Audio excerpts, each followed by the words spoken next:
Okay, well, live streaming, so we'll set this time. I go to order the board of zoning appeals for the meeting of Wednesday, June 23. Two cases on the agenda. The first case is for the project 0052. Two reasons. Areas under the property access applied for the site contributed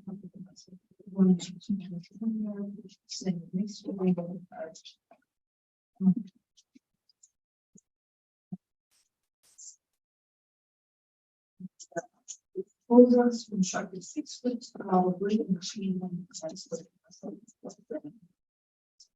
where chain link fence one of our front yard and for the maximum height district is part Bless you. of the applicants. It's not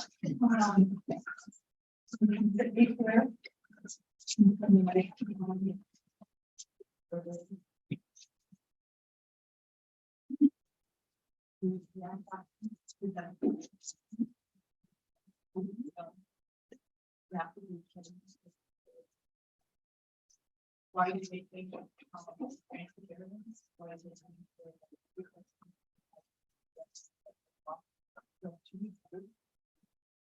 and which we will present from the room and then we can discussion again or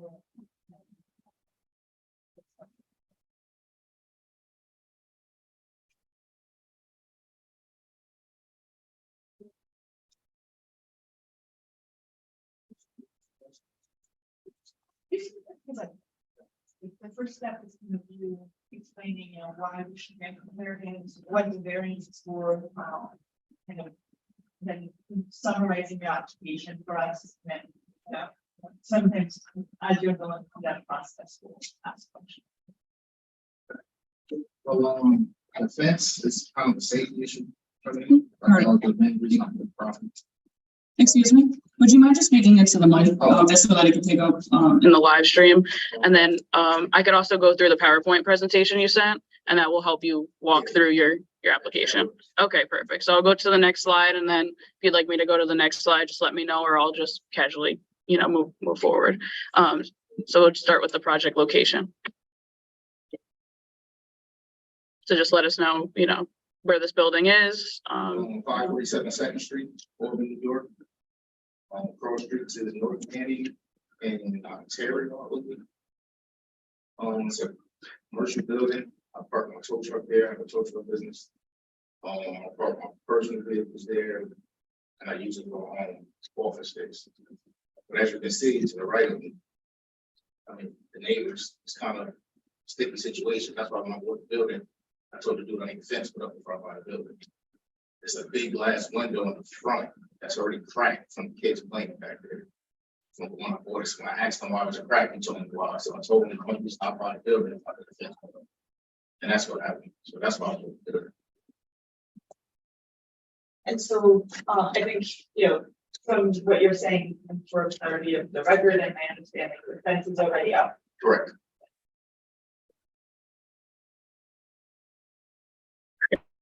The site or plot plan that was included in the building permit. You could describe, the justification for putting the wood fence, chain link, where they're placed on the site. The chain link fence was there because it's easier for the vehicles to get in and out than a wooden fence. Wooden fence was just, like I said, to protect the kids, keep them out there, pretty much it. There's a little bit of privacy to do that. But the main reason was to protect, like I said, it's a lot of stuff back there. That tow truck is dangerous. Don't want kids getting hurt on it. That big, like this glass, a big piece of glass in the front door. Like I said, it's already cracked and kids playing back. Okay, this just speaks to the section of ordinance in question. And then the first question is character of the neighborhood. So how would the requested variance be consistent with the character of the surrounding properties? I noticed So a few other 6-foot fences on the block actually. I think it brought the look, make it look of the area look better, to be honest with you. Compared to what it was before. That's it. All right, so we'll move on to alternatives considered. Oh, maybe. Oh. Yeah. Maybe let's take it step by step. As we go through, Okay, just so that we don't go back. This one. Yeah, I don't know, but there's an objective question. Here, you said you noticed a couple out of fences. Yes. A bit like that, so like, I noticed, that the fence here is right in front of the building. And I suppose the first floor of the building, I would say. Okay. So the other fences in the neighborhood that are this tall or as tall, are also like this, in the front, On the front, on the yes, front side of the building. Correct. Facing the sidewalk. yes.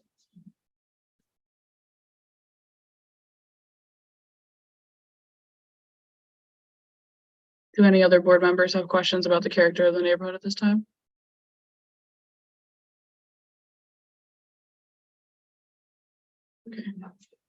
Okay, so we'll move on to alternatives considered. When you were looking at different types of fences and so on and so forth and properties, did you consider any other alternatives other than a 6-foot chain link fence? From what I looked at the building before, it was a 4-foot chain link fence, but that wasn't protected. I wasn't gonna stop. 4-foot chain link fence is easier to find. For one, a wooden fence is hard to find. The chain link fence is just, like I said, it's too easy to find. 4 foot is too low. Especially if I had a dog back there, it lose foot. 4-foot fences are too hard. How about for other materials? As far as Wood, aluminum. I know why they choose aluminum. It's just I'm used to getting wood fences. Especially like at my other property, I got one for relief that I got a wooden fence, so I just went with wood. And it's like more cost efficient, truthfully.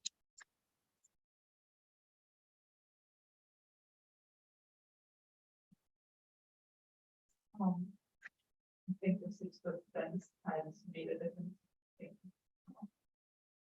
Children out of the property. And privacy. Oh, yes. Definitely. Haven't had a single incident.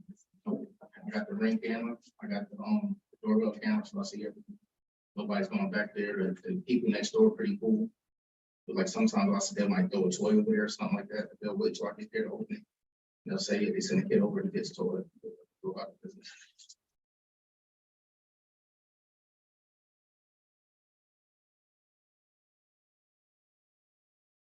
All right, if it's okay, we'll move on to substantiality. So how's the requested variance not a substantial deviation from the USDO requirement?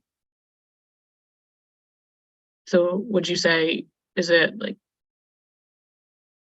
a far ask from the requirement, which is a 4-foot fence and no chain link? I don't think so. Personally, I mean, 2 feet, I mean, it makes a big difference for me, but for one end, but I don't know how it makes a difference.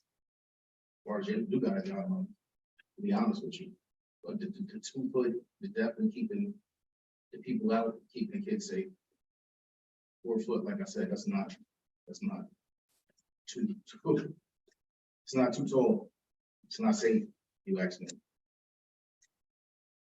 So before you bought the building, there was a fence as well, like, It was a 4-foot chain link fence. And there was no, the chain link fences now, it was just an opening. So it was like a basketball hoop back there, abandoned cars back there. There was a lot of stuff back there I had cleaned up. So I'm just pulling up on Google Maps, it's the old picture. Mhm. So this is just what the old fence looked like, just for reference. Is this correct? Yes. Okay, I just want to make sure.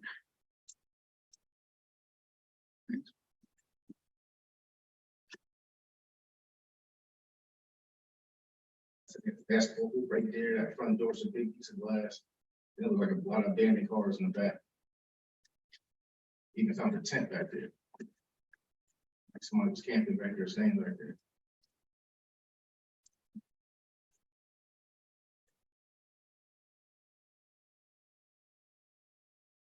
Okay, if there's no questions at this time, we'll move on to impact on the environment. Yeah. Go back to the original fence. Okay.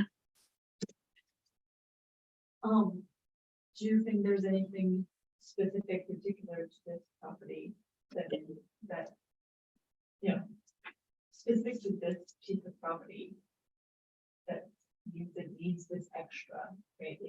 Like, the code says 4 foot and no thing, right? So is there something specific about this property now, not just how you're using it, but this property, like maybe how it's built or set up, that needs this extra 6 foot more than that? The lot itself, I mean, it's a nice size lot. Like I said, people just parking and leaving abandoned cars back there. There was a tent back there. It's like, it was just like open game. Because there's a big parking. Yes, it's a big parking area. Yes. And basketball, there's a basketball hoop back there. It's parking difficult in the street. Not that I know of, to be honest with you. The only one is like football games or something over there. Other than not so much. Like I said, it was a abandoned car. Yes. Being off the street. Like I said, that tow truck, that's a big issue. The kids like, when I had it at before in the street, they got a lot of abuse on it. Kids playing on it, it's not what I say. That's why I needed to find a property with a chain link with it, well, any type of fence, to be honest with you. But Do you think there's any other type of fence than wood? Because part of the problem with wood, I think, right, from, is also, you know, we can't, it's fully opaque, right? You can't see through at all, which is like in a residential neighborhood, right? It's kind of seems a little out of place, at least to me, a little bit. You know, I know you said there are other fences in the neighborhood. I don't know if any of them are also good with that. But, you know, the fence looks nice in the photos, but it still seems like you're walking down the street and there's like this really tall, can't see at all on the other side of it, fence, you know, hiding most of the first floor of the building. It just kind of, well, it seems a little bit. well, if you look at the old pictures, you can't really see the first one because of the bushes and the trees. To be honest with you, and then that's why I got the big open chain link fence, so you can see the whole building from the chain link fence. It's like 12 foot, I think, 12 foot wide. I think the chain link fence is, so you can see the building most of the lot. But the first floor you can't see anyway because of the trees and the bushes.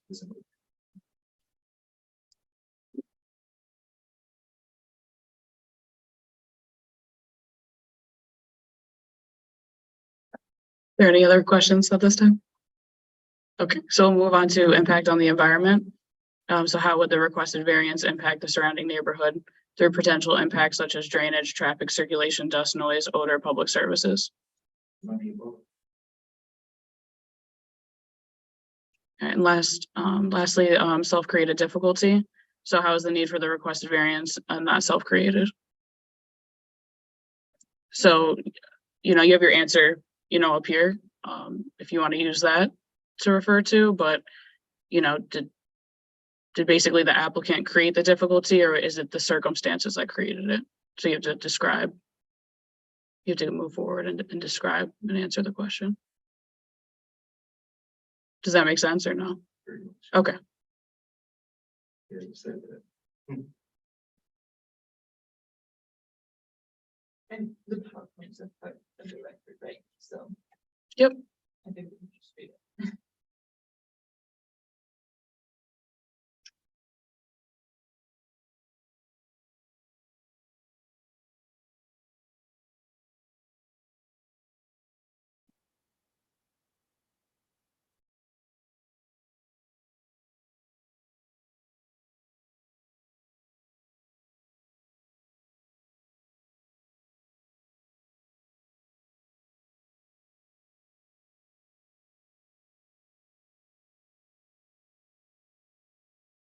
I did just want to confirm one thing. Before you bought the property, it was vacant, correct?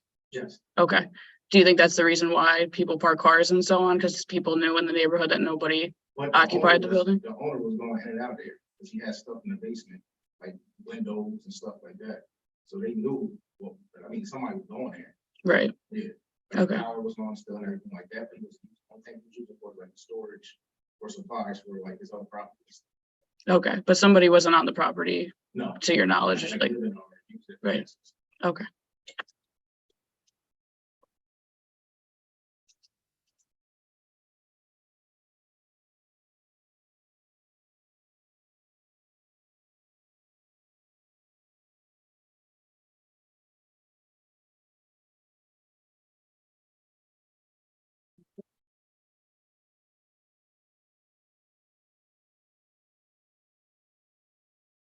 Yeah, so by law, we're required to grant the smallest variance possible. And so I'm trying to, and curious to hear your thoughts on, is there any way that we can kind of work with you and achieve something that works for you and does what you need here? That it's not this much of a variance that we. And I know the fence is in place, so that makes it hard, right? And you didn't put the fence, but you had an agreement that's pretty much, right? Yes. It's approved, so it was kind of done at your request for you. I said, only offer to buy that property is if it's fenced off. Yeah. Because everything else is going on there. So it's not, am I correct in understanding that the previous owner should have came to the city for a permit, right, and erected it And in compliance with the Amanda, code? can you explain what your understanding of that is? Yeah, so there was an agreement, you know, I obviously don't have record of that, but when I look at the old like building permit, the previous owner said that the front fence was gonna be 4 feet within the building permit application. Sought a permit and then didn't build to what was permitted. That's correct. Yep.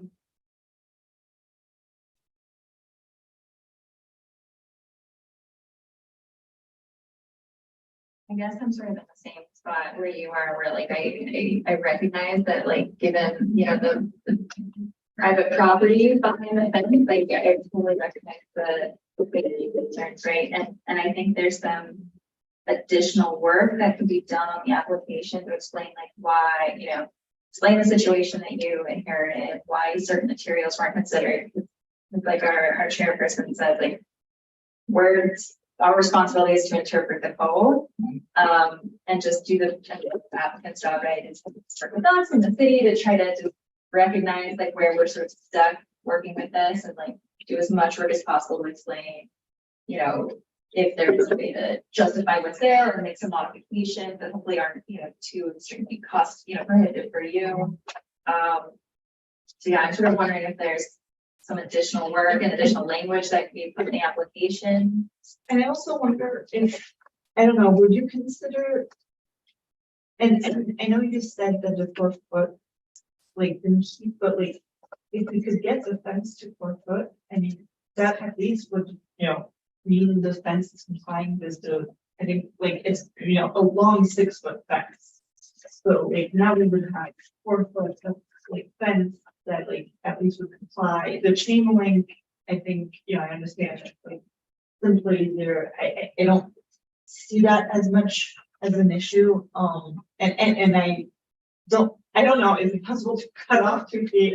The 4 foot fence not, It's not gonna keep it's people not, out. it's not gonna keep the kids out of there. Like, it's not. Like, seriously, like half the kids are probably 4 feet taller. I mean, it's not gonna do nothing. What about, you know, more trees and bushes, like, so 4 foot fence and then more bushes and trees, but That's that's still, still. that's not gonna stop people from keeping back there.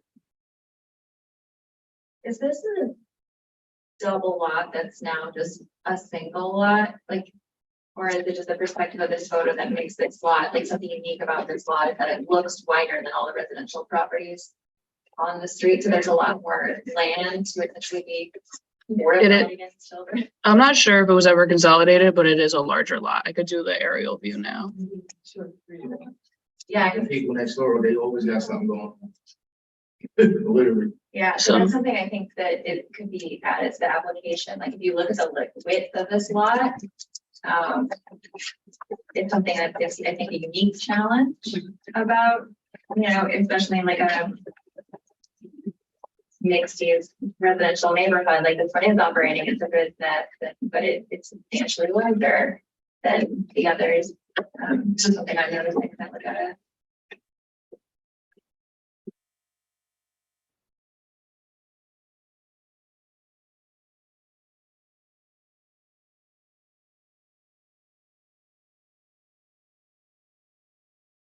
It was 10 times better with the fence up, to be honest with you, compared to what that is.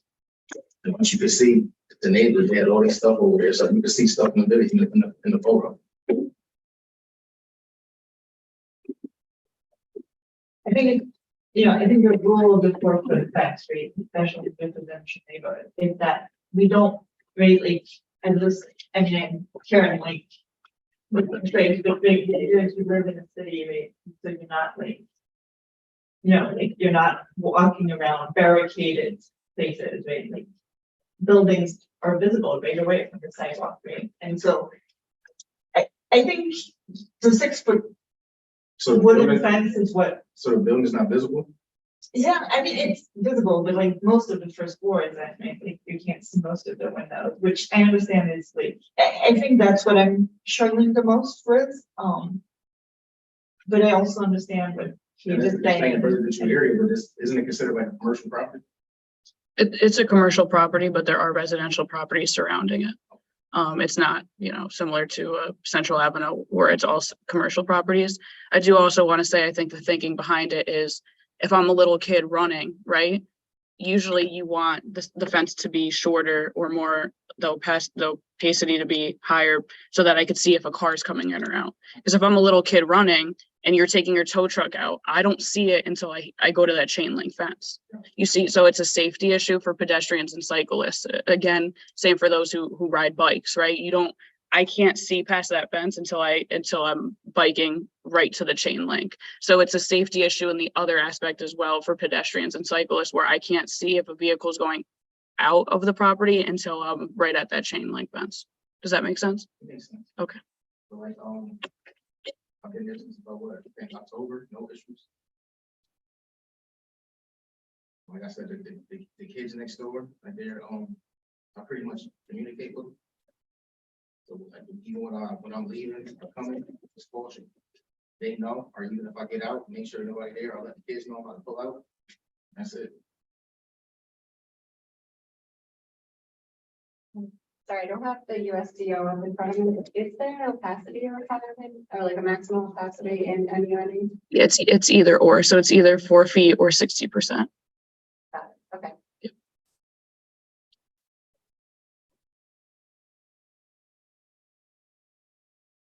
So you could potentially keep the height if the fence could allow some visibility. If there's a way of making the fence so you can see more through.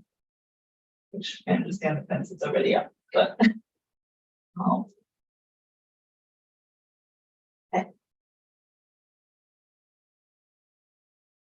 I think, what's going on right now is,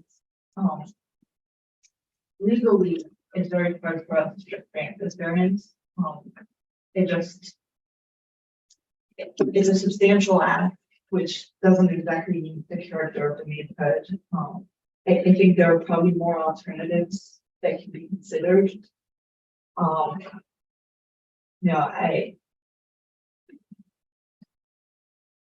If you think that it's something you want to work on some more, I think hearing the page, we can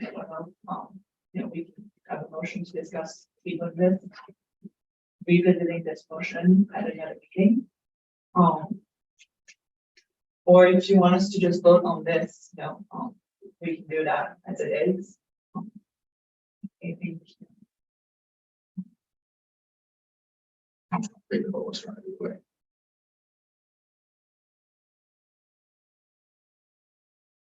Well, it doesn't have to be figured out right this second.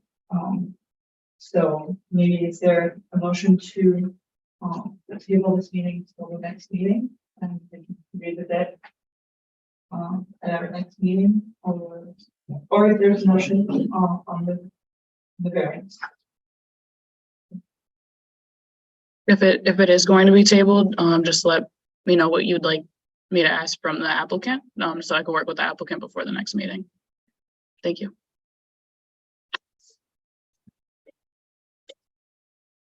It's also a type 2, so you just have to acknowledge it's a type 2 action with seeker.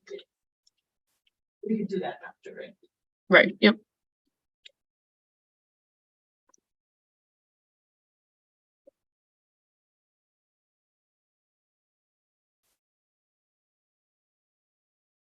I will make a motion to table this until the next meeting. I think I would like to see if we can work with planning, to Amanda and staff. To kind of look into other alternatives, and maybe ways to minimize the variance. Second motion. Oh, yeah. Please, yes. Adriana, yes. So we're tabling this for the next meeting, which is. Amanda will tell you. July 12th, but I'll be in touch. I'll email you. I will make a motion to classify this as a big two action under seeker. Second. Yeah. Adriana, yes. That's kind of the process with that, you know, we will always go this way. I think, what we're trying to say here is, we're not ready to make a decision on this. We want to hear a bit more about, what else can we do about this fence. So, if you can think about it, if you can work with the planning staff. If nothing changes, and then we'll make a decision. All right, cool. All right, I'll be in touch, Warren. Thank you. Yes, ma'am. Yeah, appreciate it. There was any public comment. I'll double check that. No. There's also, no one signed up to speak. Nobody said it in public comment, so. Okay, I think the gentleman for the next application just stepped out, but good. Okay.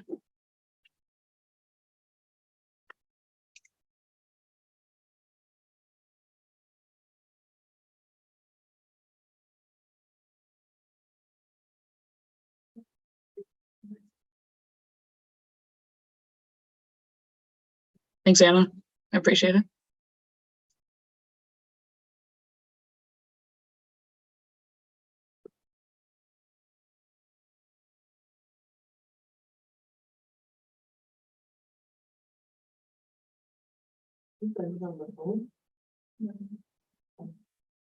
Sorry, I thought it was the last one on the agenda. That is the last application.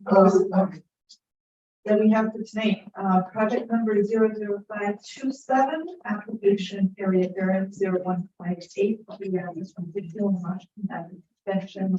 The applicant is trying to do next to the we propose to erect a 288 square foot qualifying for transit stretch. Where the maximum is 7 square feet. So, we asked applicants, walk us through, their application. Sure. And, what the ask is, why they need this ask, why this property, requires the variance, and we usually have applicants walk through the criteria. Then we may ask questions during or after public comments. Sure. Okay. So my name is Ronald Beck. I'm with the Science Studio. I'm here representing Mattress Express at 161 Washington Avenue Extension, Unit 101. Just to give you a little background information on this, Mattress Express has been a tenant at Crossgates Commons for a number of years. If you look at this backside of the elevation of the facade of these buildings, he was actually over on the next building, which would be towards, I think, the east. And you would see that they had a larger facade. And basically, part of the sign that we're proposing is part of the sign that was there before. So we're actually just trying to move it over. And unfortunately, the tenant moved back November and thought they could just move the sign over and everything would be fine. And then we came, actually, like the second sign company took this over when he realized that he needed a sign permit. And the other company was just going to put the sign up. So we came on board and we're going through the process now. So if you were to take a look at the map here, it shows you where the stars. This particular location is at the back side of the building at the far end in the corner. So if you were to flip over to the where we have the map of the site, you'll see that where it says proposed sign, right in the middle of those two buildings is a main thoroughfare that people coming off of Washington Avenue Extension, they come into this unit here, they can drive around the back, and probably 95% of the cars will turn at that access road and go up between the two main buildings to get to the top elevation where a majority of the stores are located. So if you were to turn there, and you can see that he's far in the corner with the trees and the way he's tucked in there, it's very hard to see him. But the location he was at previously was just to the left of that access road between the two buildings and quite visible to the traveling public. So basically what we're doing right now is we're asking him to put up a sign that was in similar size and shape to what he had previously. All right, next page. Okay, so in the picture to the far left, there he is tucked in the corner. At home, he has a sign in the rear, and that's kind of common here at CrossGate Commons, where the main tenant may be in the front, the entryway, but they do also have a large sign in the back. Michael's is a rear elevation entry, so they don't have one in the front. Planet Fitness is the same. And these two are on the facade of the same building that we're proposing. And these two signs here are significantly larger than what we're asking for Mattress Express. Can I ask, so on the left, right, that's Mattress Express, that's the new location. New And location. that's, so the sign is already up? No, Okay. that's a banner that he put up. Okay, temporary banner. Temporary banner. As is already, He put up a temporary banner. okay, thank you. Next page. Okay, so now at the top there you see at home, just, we don't want to, inundate you with all the photos of that location. Just kind of an example that at home has a front elevation and they have a sign there and they have the rear elevation with a sign. But if you look at home, it's kind of common now that you see a lot of commercial developments through this. They start using color backgrounds to offset the background of the sign. So you see that with at home. And not so much in the back with PetSmart because that's a whole facade redesign. And good thing about that is that a lot of the main developers now and malls and things are looking to get the tenants away from painting the building. Because what happens is it ruins the aesthetic value of the building once the tenant leaves and they have a facade that's painted on brick, which is hard to get off. Unless they sandblast it, it'll still leave shadow behind. So that's an example. So what you see with Michael's now, Michael's did a large background out of metal framing system. Planet Fitness did the same and so forth down the line. Whereas if they were to leave someday, they can take them down and the aesthetic value of the building is left at that. Thanks, Bruce.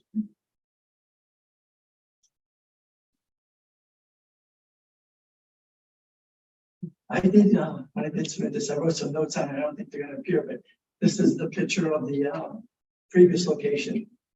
And he's kind of like one of these unique tenants. And I don't know if you see this enough coming through zoning, what's happening out there in the retail environment, the commercial retail, is that some of these companies are going in there with these leases that allows the landlord to come in and say, hey, we found a new tenant for the space you're in.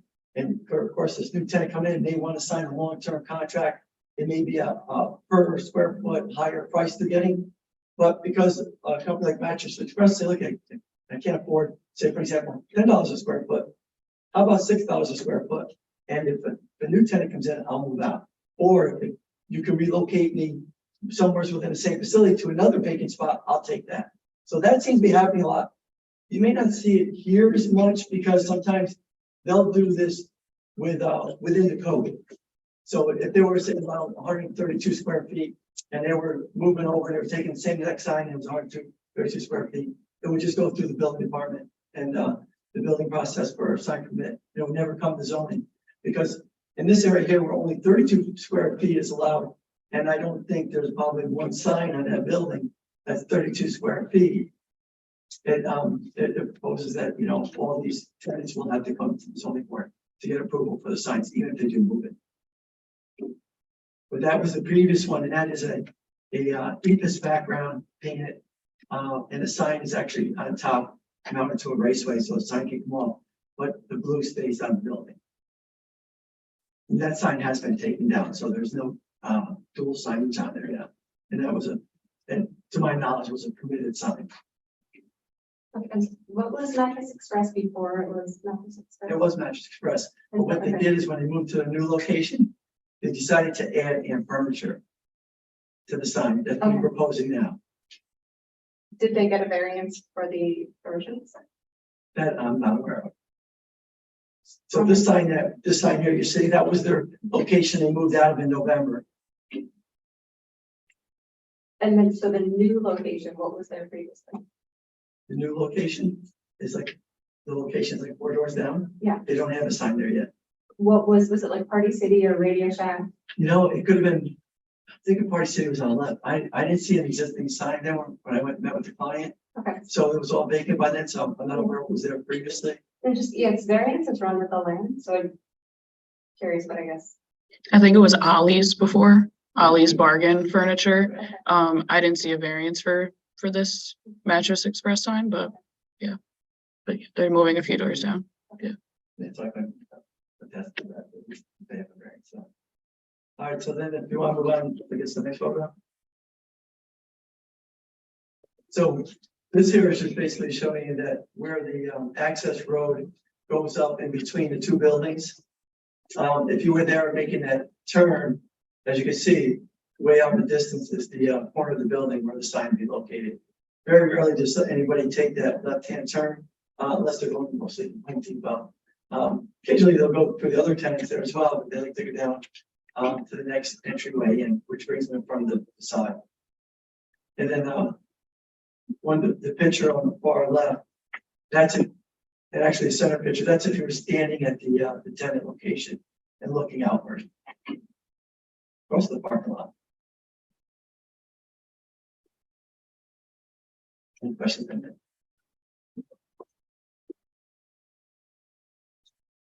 Okay, so how did, that slide was for substantiality? Well, I had a narrative to it, and it just like showing up.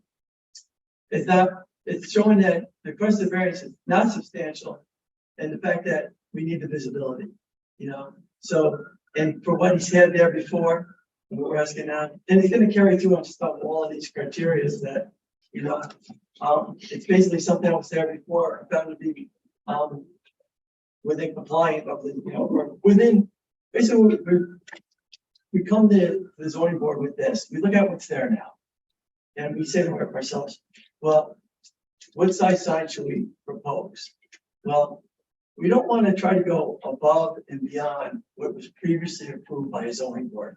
We don't need to be the company that convinces us. We want to be bigger than what's there. So we basically look at what's there now and say, well, maybe we can ask for equal to or less than. And when we came in and we asked for is basically what he had there before, which is equal to what he had there before, less than what has been previously given to other tenants in the area. So is it substantial? Taking a look at, you know, the Planet Fitness in that photo compared to what he has. And you're seeing another photo that there's a comparison with the Planet Fitness sign and the proposed mattress sign together. And then you see the substantiality of it. But we can agree that 288 square foot sign instead of 32 square foot is a substantial ask.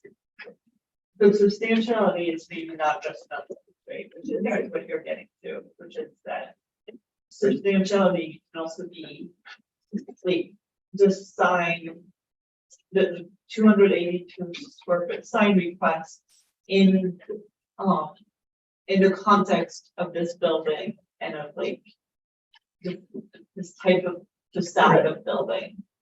Right. So basically we are asking for 288 square feet. But the way, if you look at it for substantiality, is that it's not substantial compared to what was there before. It's substantial in comparison to what is allowed by code, 32 square feet. Now, if you were to take into consideration that the previous location had a blue background, and that blue background was not included in the square footage of the sign, that's no different than at home would be. Their background would be included.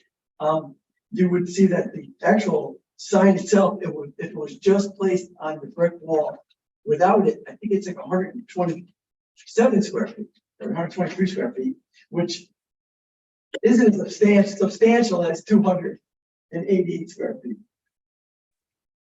So I'll get to that later. So it's substantial either way, but not as substantial as what was previously there. And that's it. It's 223 square feet if we were to just get rid of the blue background. So both of them would be substantial in regards to the code, which is 32 square feet. Did I answer that? Yes, yeah, and it's one of the 5 factors. Yeah. So.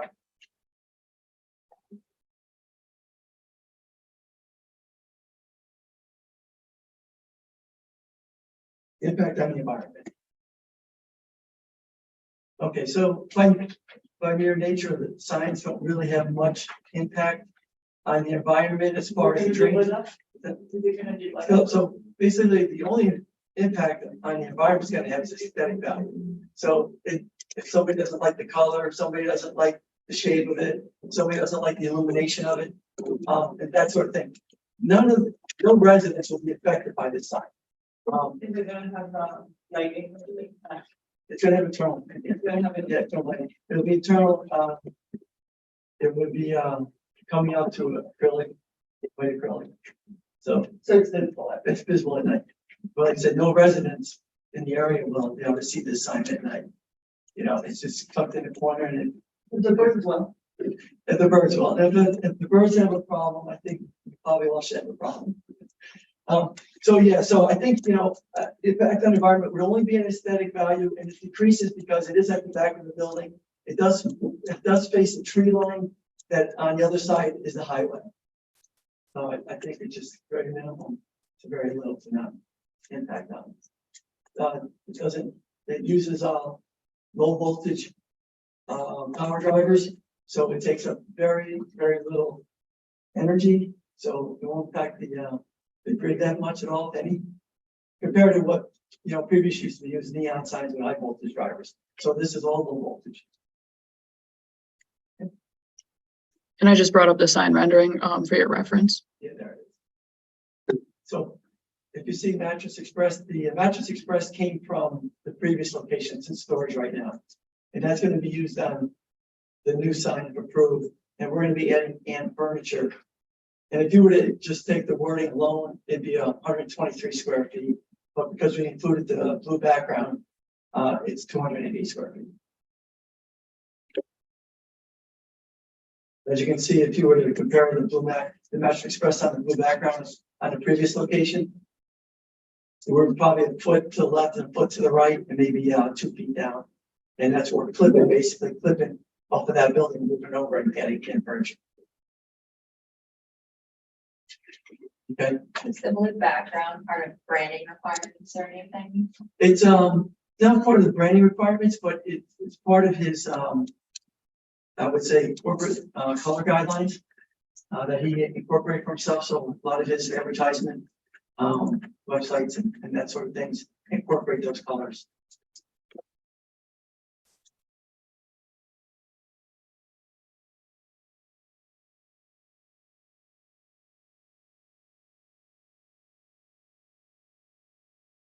Well, by the fact that he was asked to, or he was advised he had to move by the tenant, it was not self-created, but I guess anytime you ask for anything that's above the code, you're asking for something that's self-created, you know, because you're coming in here asking that I need you to give us relief from an area variance that only allows, or a code that only allows 32 square feet, and we're looking for 288 square feet. Because there are circumstances involved in this that this was part of a pre-approved signage in the past. If you take in consideration all the blue background on the previous site, we are actually asking for substantial less square footage.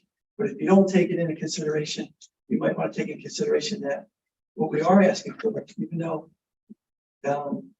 it was, you know, partially self-created because he has to move and he wants to keep the same sign, he could try to go for 32 square foot, but I think we all kind of know that a 32 square foot sign on a building this large, among other signs that are quite larger than this, his sign, if seen, would stand out, but it most likely would not be seen in that light where it would stand out. Because of the circumstances of having a lease that allows his landlord to shift him around, forces him to have to come in here and ask for a variance. And if it happens again, he's gonna come back again and ask for another variance. And if it happens over again, he's gonna do the same, keep coming back for asking for variances on this. So because of the circumstances of his lease and the way things are with trying to secure the best square footage possible. Furniture store like this requires a lot of square footage that just, houses product.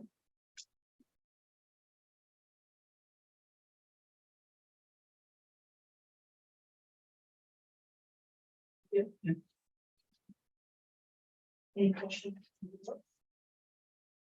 So there you can see there's a difference between Planet Fitness, that's like for like in square footage, where they show basically a Mattress Express would be 8 feet tall. And if you look at where Planet, that yellow background above Planet is 8 feet tall as well. But then you got the circle and you got the distance, so it's really smaller. And I think Planet Fitness is actually smaller in square footage as compared to interior wise, the footprint of what their lease is smaller than Mattress Express. So basically the smaller facility with more signage.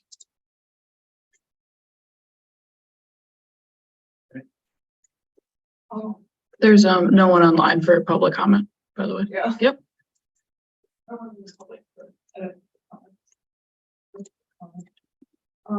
Yeah, I think just for the record, I think I wanted to clarify again that we cannot say for certain whether or not the old sign, the old Mattress Express sign with the blue all around, we don't know if there was variance for that or not, and we don't know that that was approved to, approve variance. Right, so I'm just trying to look at our log here, but this lot is very odd because it's by unit. Yeah. Because if you do the whole 161, it would be the entire Crossgates Commons. So I believe in this case, it's by the unit, because otherwise, like everything, like Walmart at home, everything would all be considered as one. Does that make sense? Yeah. Okay. I think I just want to recognize, because I think you said a couple times that it had been approved previously, and I don't think that that's clearly established that there was variance. I think a lot in that location, there's a lot of signs that are just not in conformity and that never got variances. And Right. it happens. And that's not a problem for you.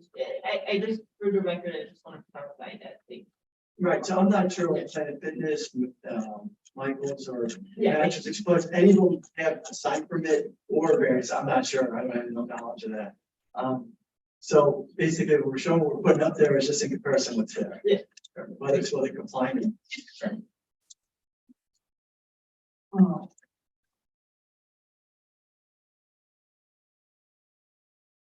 Any motions? Talk about speaker. Yes. Yep, so it'd be a negative declaration since it's unlisted. So I'd like to issue a negative declaration of the seeker for the unlisted action for area variance 115. Where's the vote? Yeah. Yeah. Adriana, yeah. And then any motions on the variance report?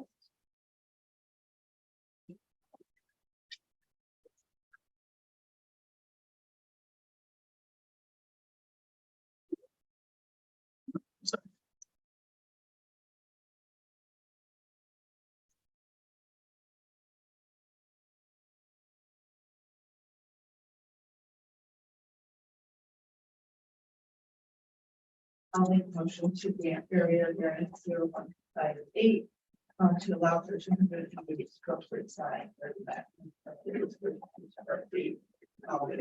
There will be many alternatives.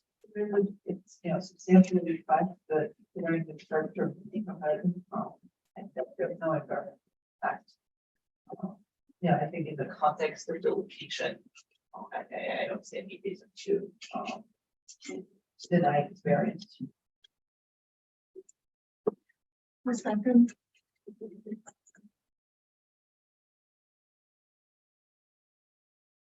One third. Yes. I just forget the roll call. Page. Yes. Adriana, yes. So that's, the yes, that grants area variance. Thank you very much. So we do have the minutes from, last meeting, did everyone get a chance to review them? I think they were sent today, right? Yeah, Anyone? if not, we could always review it next if you didn't have time, because I know they were sent a little late. I reviewed. Any edits, changes, or any motions? I'll move to adopt the minutes from the last meeting. Second. Page, vote. Yes. Yes. Okay, yes. So that approves the minutes of the last meeting. Was there something? None, No. Okay. no, just a motion. Yeah, yeah. That was good to double check. The motion to adjourn? Motion to adjourn. Second. Vote. Yeah. Page, yeah. Adriana, yes. Adjourn.